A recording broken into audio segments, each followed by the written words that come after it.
Virat chilli powder అన్ని రకాల వంటలకు పచ్చళ్లకు సరైన chilli powder. No colour, no chemicals.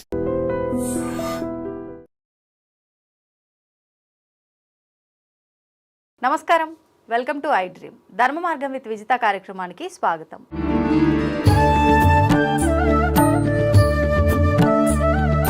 ప్రస్తుతం మనతో పాటు ఉన్నారు ప్రముఖ ఆధ్యాత్మికవేత్త శ్రీమతి డాక్టర్ బట్టిప్రోలు విజయలక్ష్మి గారు. ఇప్పుడు అమ్మతో మాట్లాడి మరిన్ని విషయాలు తెలుసుకుందాం. అమ్మ నమస్తే. నమస్కారం అమ్మ.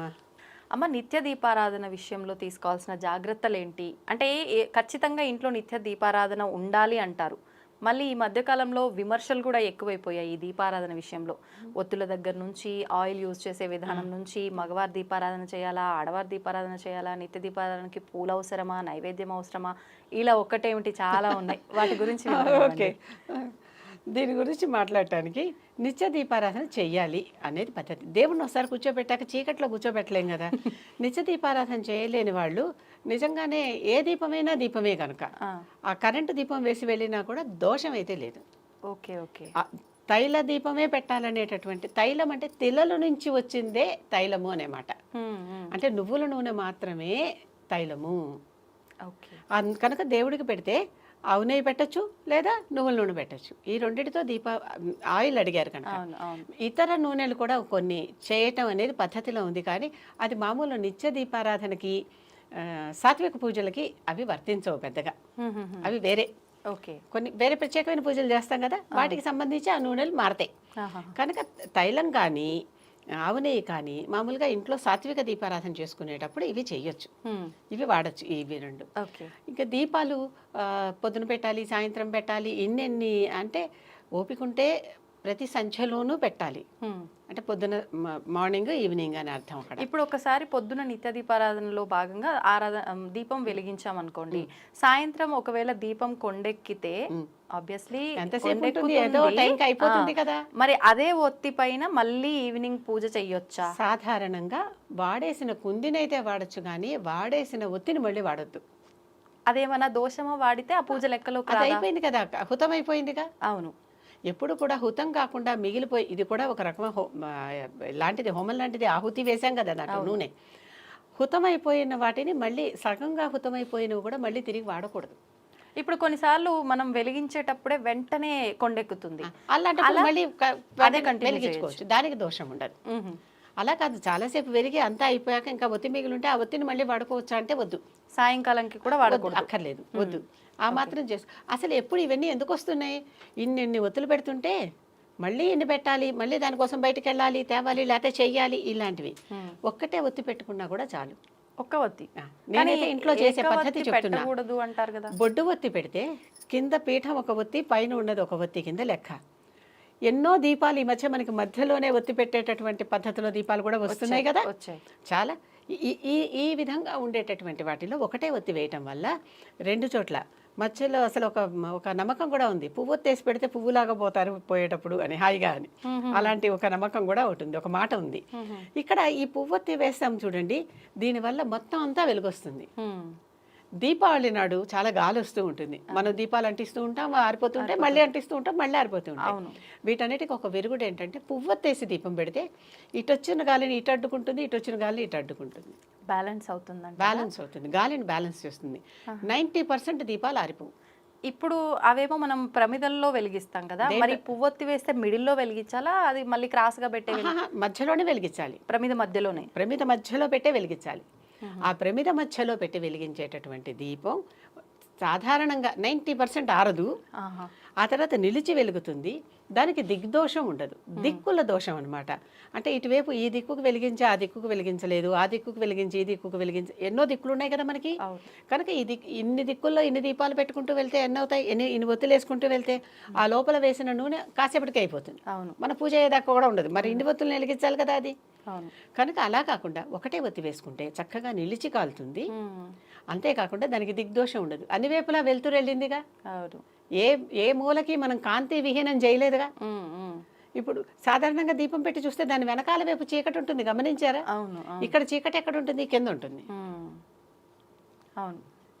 పైన ఎక్కడ కనిపించే దాంట్లో ఎక్కడా కూడా చీకటి ఉండదు. కనుక అటువంటి దీపానికి దోషం లేదు. ఓకే. ఆ దీపం వేసుకుని చేసుకున్నంత సేపు ఏమీ తప్పులేదు. నేను నిత్యం అలాగే చేస్తున్నా, కొన్నేళ్ల బట్టి చేస్తున్నా, నేనే పాటిస్తున్నా. అంటే పాటించేదే కదా ఇంకోళ్ళకి చెప్పాలి, అంతే. నేను అదే చేస్తున్నా. దానివల్ల దిగ్దోషం ఉండదు. ఆ దీపం పెట్టినందువల్ల చుట్టూ ఉన్న ప్రాంతం అంతా కూడా వెలుగుతో నిండిపోయి ఉంటుంది. అటువంటి దీపం పెట్టుకుంటే ఏది వాడాలి, ఎన్ని దీపాలు పెట్టాలి అనేటటువంటి సమస్య ఎరేజ్ కాదు. ప్రతిదానికి మనం ఎందుకో సంకోచిస్తున్నామమ్మా, భయపడుతున్నాం. ఒకటి పెట్టుకుంటే తప్ప, రెండు పెట్టుకుంటే తప్ప, మూడు పెట్టుకుంటే తప్ప. మొన్నెవరో ఒకటి అడిగారు, ఒక దీపం ఒక్క బత్తి వేయకూడదు అంటారు కదండి అని. అది ఒక్క బత్తితో సమానం కాదు. పీఠం ఒక బత్తి, ఇక్కడి నుంచేగా పైకి ఆయిల్ వెళ్తుంది. అది సింగిల్గా ఇలా ఉన్న బత్తి కాదు, దానికి రెండు భాగాలు ఉన్నాయి కనుక అది రెండు బత్తులతో సమానం. పెద్ద పెద్ద వాళ్ళు కూడా చెప్పారు ఇవి. చెయ్యొచ్చు, తప్పులేదు. పెద్ద పెద్ద వాళ్ళు కూడా చెప్పారు వీటిని ఇలా ఈ విధంగా చేయొచ్చును అని.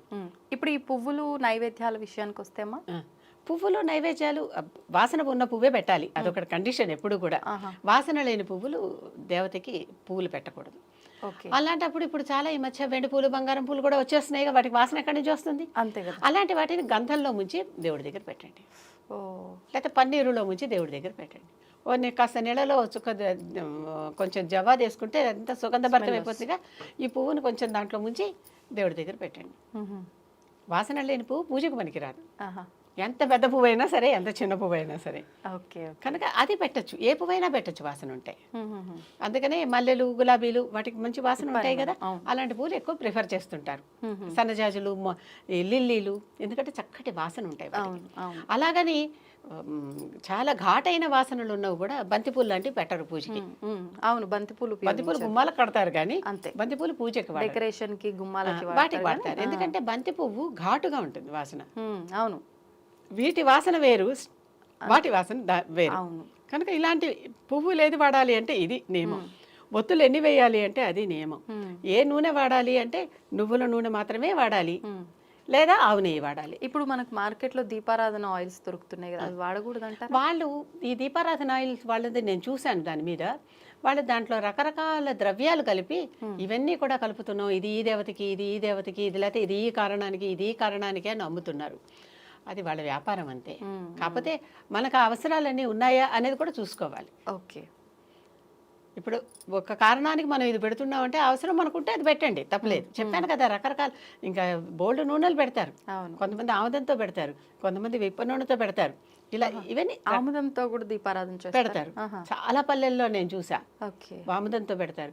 వాళ్ళు చేసేదన్నీ ఏంటంటే వాళ్ళకి ఏది అంటే ఇంట్లో అవైలబుల్గా ఉందో అదొకటి, ఆ తర్వాత వాళ్ళు వంశపారంపర్యంగా ఏది ఆచరిస్తున్నారు అదొకటి. ఆముదంతో పెడితే దీపం ఆరిపోదు ఎంతసేపటికి, చాలా జిడ్డు ఎక్కువ కదా, నిలిచి వెలుగుతుంది. దీపం ఆయిల్ కూడా కొండెక్కదు, అది అంటే అయిపోదు. అవును, చాలా థిక్గా ఉంటుంది, దాని థిక్గా ఉంటుంది కదా ఆయిల్. కనుక ఇలాంటి అవి కూడా చేస్తారు, ఇవి కూడా నేను చూసాను. ఇంకా రకరకాల నూనెలు అన్నీ ఆ ప్రత్యేకమైన ప్రవృత్తి గల దేవత కోసం ఆ నూనెలన్నీ వాడతారు. ఓకే, అదే ఈ నూనెల విషయం, ఒత్తుల విషయం పూర్తిగా ఇదే విషయం. పువ్వులు కూడా సువాసన వచ్చే పువ్వులు మాత్రమే వాడాలి, అమ్మవారికి పెట్టాలి. మనం పెట్టుకుంటున్నామా, పెట్టుకోవట్లేదు కదా. ఎప్పుడూ కూడా మనమే దేవత అనేది గ్రహించుకోండి. అంటే అంత స్వచ్ఛంగా మనం కూడా కావాలి. ఒక్కసారిగా ఆ లెవెల్కి రాము, నెమ్మదిగా వస్తాం. కానీ ఎప్పటికైనా చేరాల్సిన గమ్యం అదే. అంతే, ఎప్పటికైనా చేరాల్సిన గమ్యం అదే. కనుక మనం ఏం చేసుకుంటున్నాము, మనం ఇంట్లోకి వెళ్ళా కాళ్ళు కడుక్కుంటున్నామా, అమ్మగారి కూడా ఏం చేస్తున్నాం, పాదయోహ పాద్యం సమర్పయామి, చేయి కడుక్కుంటున్నామా, హస్తయోహ అర్ఘ్యం సమర్పయామి, మంచినీళ్ళు తాగడానికి ఇస్తున్నారా, ముఖ్య ఆచమని. అంటే ఏది చేసినా కూడా మనం ఏం చేసుకుంటున్నాం అవన్నీ దేవతకు కూడా మనతో పాటుగానే భావించి చేస్తున్నాం. నైవేద్యాలు పెట్టినా, పువ్వులు పెట్టినా మీరేం చేస్తే అది చెయ్యండి. మనం చీకట్లో ఉంటున్నామా, లైట్ వేసుకుంటున్నాం కదా, అంతే. ఓకే ఓకే అమ్మ, ఇప్పుడు ఈ పూజ చేసే విధానం కూడా అంటే ఈ నైటీలు వేసుకొని పూజ చేసేది ఎక్కువగా చూస్తున్నాం ఈ మధ్యలో. కానీ నైటీలు అంటే వేరే వేరే సమయాల్లో వేసుకుంటారు కాబట్టి నైటీలు వేసుకొని పూజ చేయడం ఏంటి అని కూడా క్వశ్చన్. కానీ మేము ఈ నైటీలు పూజ కోసమే ఉపయోగిస్తున్నాము అన్నట్టుగా ఉంటే మరి వాడొచ్చా, ఇది ఒక క్వశ్చన్. మడి నైటీలు అంతే వాడచ్చు. దాంట్లో ఒక నియమం ఉంది, వాడచ్చు కానీ ఒక నియమం ఉంది. ఎప్పుడూ కూడా ఏకవస్త్రగా పూజ చేయకూడదు.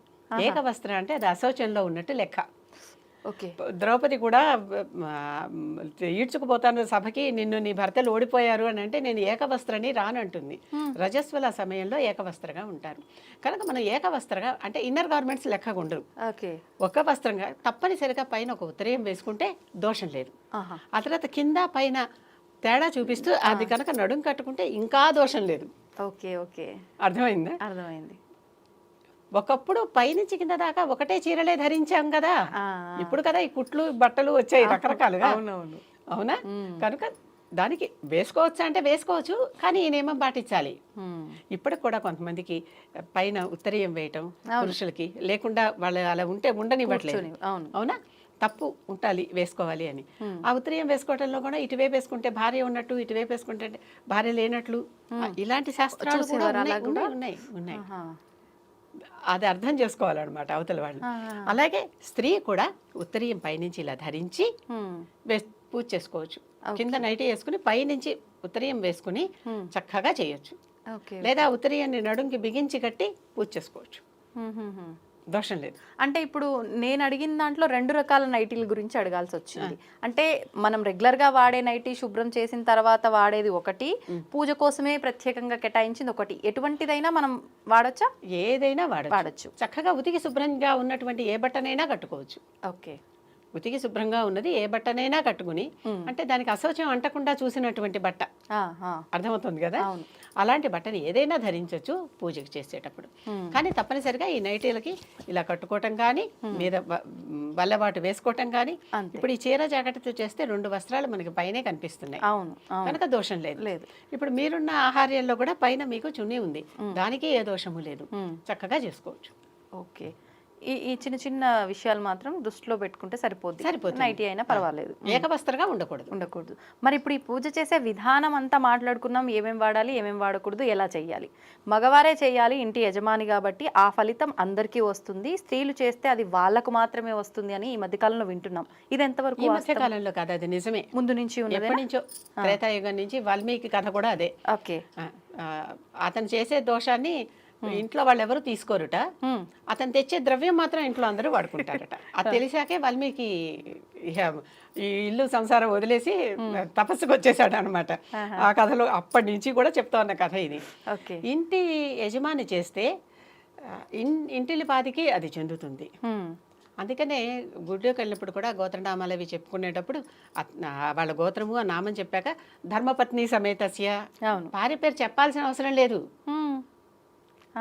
సకుటుంబస్య సబాంధవస్య అనే, అంతే తప్పితే ఒక్కొక్కళ్ళ పేరు ఎందుకు చెప్పుకుంటున్నాం అంటే అమ్మో నాకు అటెండెన్స్ పడదేమో అని చెప్పుకుంటున్నాం అనమాట, అంతే. నిజంగానే పేరు చెప్పాల్సిన అవసరం అయితే, ధర్మపత్ని ఈవిడేగా, పక్కనే ఉందిగా, నా ధర్మపత్నితో కలిసి ఫలానా ఆయన వచ్చి పూజ చేయిస్తున్నాడు నీకు, ఓకే, ఆయన కుటుంబంతో, ఆయన పుత్ర పౌత్రులతో కలిసి వచ్చి పూజ చేయిస్తున్నాడు నీకు, ఓకే అని చెప్పటం తప్పేం లేదు. కనుక భర్త చేస్తే, అంటే ఇంటి యజమాని మగవాడు చేస్తే ఇంటిల్లిపాదికి దాని ఫలితం వస్తుంది, అది కరెక్టే. ఈవిడొక్కతే చేస్తే ఈవిడకే వస్తుంది. కానీ స్త్రీకి ఉన్నటువంటి ఒక ప్రత్యేకమైన విషయం ఏంటంటే, స్త్రీ మాత్రమే ఇంటికి దీపం పెట్టాలంటారు కదా, ఇంటికి దీపం ఇల్లాలి, ఇవన్నీ విన్నారా? కనుక దీపం చక్కగా భర్త పూజ చేసుకునేప్పుడు అన్నీ చేసి దీపం వెలిగించి ఈవిడిస్తే తర్వాత పూజ ఆయన చేసుకుంటాడు. కనీసం ఆ దీపం వెలిగించే ఏర్పాట్లన్నీ అయినా చేయాలి ఈవిడ. అది చేస్తే అప్పుడు ఈవిడ పాత్ర ఈవిడ చేసి వచ్చేసినట్టు అనమాట. అవును. తర్వాత ఇదివరకు నిత్య అగ్నిహోత్రం ఇవన్నీ ఉండేవి, కొన్ని పురుషులు మాత్రమే చెయ్యాలి అనేటటువంటి ఉండేవి. స్త్రీలకి కుదిరేది కాదు, ఎందుకంటే కుటుంబం ఉంది, సంసారం ఉంది, పిల్లలు ఉన్నారు, ఇంతమందికి వండి పెట్టాలి, ఈ పిల్లలకి ఎన్నో పనులు వాళ్ళు చెయ్యాలి, అలా ఉండేవి. కనుక దీనిని పురుషులకు విధించారు. ఇది అంటే పంచుకోవటమే డ్యూటీలని, వీళ్ళు చేస్తే తప్పు, వాళ్ళు చేస్తే ఒప్పు అని కాదు. ఇప్పుడు దానివల్ల ఏమవుతుంది, స్త్రీలు చేస్తే వీళ్ళకొక్కళ్ళకే వస్తుంది అంటే పాపం వాళ్ళకు కూడా రావద్దా, కనుక వాళ్ళు కూడా చేయటం. వాళ్ళు లేనప్పుడు ఏం చేస్తారు, వీళ్ళొక్కళ్ళే కదా చేస్తారు. అవును. కనుక ఎటు చేసినా కూడా ప్రతిదానికి మనం ఇంత డ్వెల్లింగ్ చేస్తూ ఉంటే అసలు భక్తి శ్రద్ధ వెనకబడిపోయి నువ్వు చేయాలా నేను చేయాలా అని వాటాలు వంతులు వచ్చేస్తున్నాయి. కనుక అసలు దేవుడికి దీపం వెలిగించడం ఎందుకు, అజ్ఞానం నుంచి కాస్త వెలుగులోకి రావటం కోసం. చీకటిని అజ్ఞానంతో పోలుస్తాం, వెలుగుని జ్ఞానంతో పోలుస్తాం. అవును. కనుక అక్కడ ఆ చీకటి పోయి ఆ వెలుగు రావటం కోసం దీపం వెలిగిస్తున్నాం. ఆ దీపం వెలిగించేది ఇంటికి దీపం ఇల్లాలి. అందుకే దీపం పెట్టేవాళ్ళు కూడా ఆ ఇంట్లో లేరు అంటారు. అవును. చాలా మంది ఉంటారు ఇంట్లో, ఎంతమంది ఉన్నా ఇల్లాలు ఉంటేనే దీపం పెడుతుంది. అంటే ఇల్లాలు పెట్టిన దీపం ఇంటికి వెలుగు. ఆ తర్వాత భర్త కూర్చుని మిగిలిన పూజలన్నీ చేస్తాడు. ఓకే. కనుక భార్య తన బాధ్యతగా పూజకు కావాల్సిన ఏర్పాట్లన్నీ చేసి అక్కడ దీపం పెట్టుకోవటానికి పువ్వులు అన్ని పూజా ద్రవ్యాలన్నీ అక్కడ పెట్టి భర్తకి కూర్చోబెడితే భర్త మిగిలింది చేస్తాడు. ఈవిడ మిగిలిన పనులు చేసుకుంటుంది. ఓకే. అంతేగాని నేను అన్నీ చేశాక అప్పుడు వాళ్ళు వచ్చి చేస్తే ఏమిటి అది నేను చేయలేను అంటే చేయొచ్చు, కానీ తను చేయాల్సిన ఇతర పనులు ఆగిపోతాయి. ఎందుకంటే ఒకప్పుడు ఇప్పటికీ కూడా పిల్లల రియరింగ్ కానీ వాళ్ళ నరిషింగ్ కానీ చూసేది ఎక్కువగా తల్లే. అవును. ఎన్ని మారినా ఎక్కడైనా కనుక తల్లికి వేరే బాధ్యతలు ఉంటాయి. అందుకని మరీ వంతులు పోకుండా నువ్వే చేయాలా నేనే చేయాలా అని ఈ మధ్య ప్రతిదానికి అంటే తగాదా పెట్టుకోవటానికి కారణం ఏంటి? కాదేది కవితకు అనర్హం, శ్రీశ్రీ అన్నట్టు కాదేది తగాదాకు అనర్హం. ప్రతిదానికి ఏదో ఒకటి వచ్చేస్తుంది. అలా కాకుండా చక్కగా ఇద్దరు సయోధ్యగా చేసుకుంటే చాలా బాగుంటుంది. అంటే ఇద్దరు ఉద్యోగస్తులు అవ్వటం వల్ల ఓపికలు లేక కూడా అంటే అన్నీ నేనే చెయ్యాలనే భావన ఆడవాళ్ళు ఎక్కువగా వస్తుంది. మరి వీళ్ళు చేస్తే తప్పేంటి అనే ఒక క్వశ్చన్ కూడా రేజ్ అవుతుంది. దానివల్ల గొడవలు. చక్కగా వెళ్ళి మంచిగా అలంకరణగా దీపాలు పెట్టుకోండి. ఇద్దరు ఉద్యోగం చేస్తున్నారు, ఆ మాత్రం డబ్బులు ఉంటాయి కదా, అలంకరణగా దీపాలు పెట్టుకోండి. వెళ్ళి ఒక స్విచ్ వేసి దండం పెట్టుకోండి. సింపుల్గా. సింపుల్. దీపం జ్యోతి పరబ్రహ్మ. ఆ దీపంలో వెలిగే జ్యోతి పరబ్రహ్మట. ఆ దీపానికి దండం పెట్టుకోండి. ఇంటికి కాంతినిస్తున్న దీపానికి దండం పెట్టండి. సాయంకాలం పూట స్విచ్ వేసి దండం పెట్టేవాళ్ళు ఎంతమంది దేవుడికి? ఆ దీపం చూసి ఇలా దండం పెట్టా.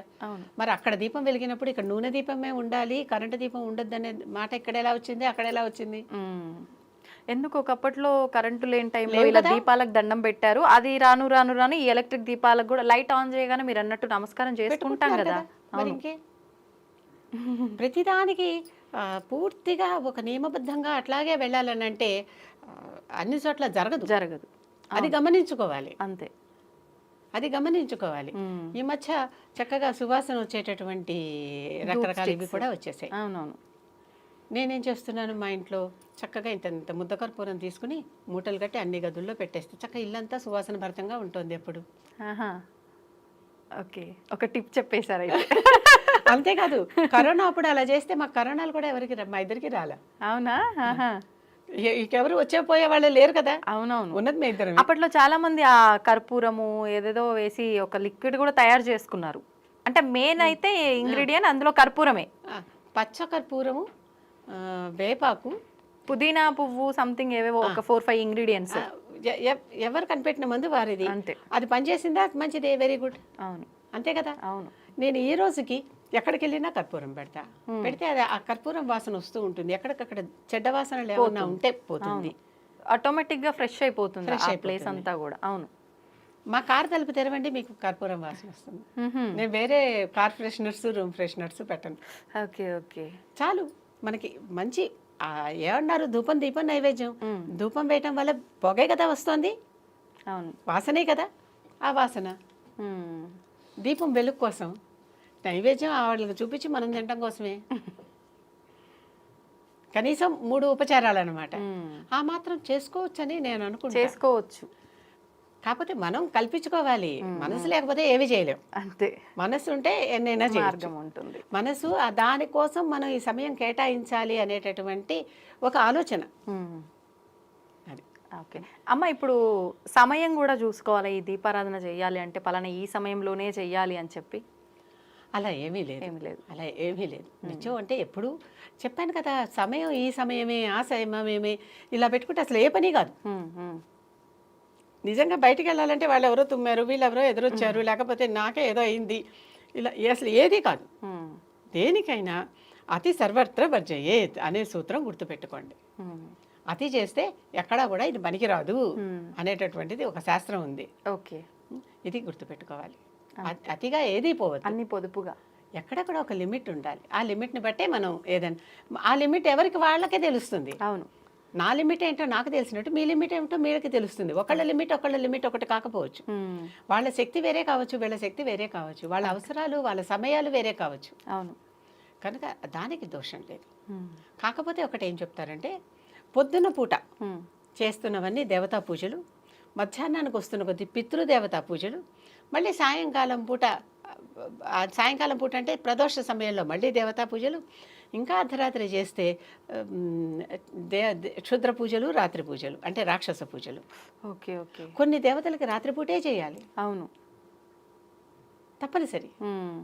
కనుక ఆ దేవతలకు రాత్రిపూటే చేస్తారు. ఎవరు ఆరాధించే దేవత వాళ్ళది, అంతే అంతే. మనం దాంట్లో అంటే మనం ఎవరిని ఆరాధిస్తున్నామో వాళ్ళకి ఏ సమయం అయితే కరెక్ట్ అది దృష్టిలో పెట్టుకొని చేస్తే చూసుకుని సరిపోతుంది. చేసుకోవాలంటే.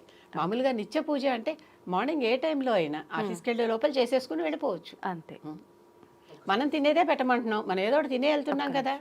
కనుక దేనికి మనం భయపడక్కర్లా. మనకున్న శక్తిని బట్టి మన లిమిట్స్ మనం నిర్ణయించుకుని చక్కగా దేవుణ్ణి నమ్మి ఆ దేవుడు మన శ్రేయస్సుని ఇస్తున్నాడు మనకి అని గుర్తించి నమస్కరించటమే. అంతేనమ్మా. ధన్యవాదాలమ్మా.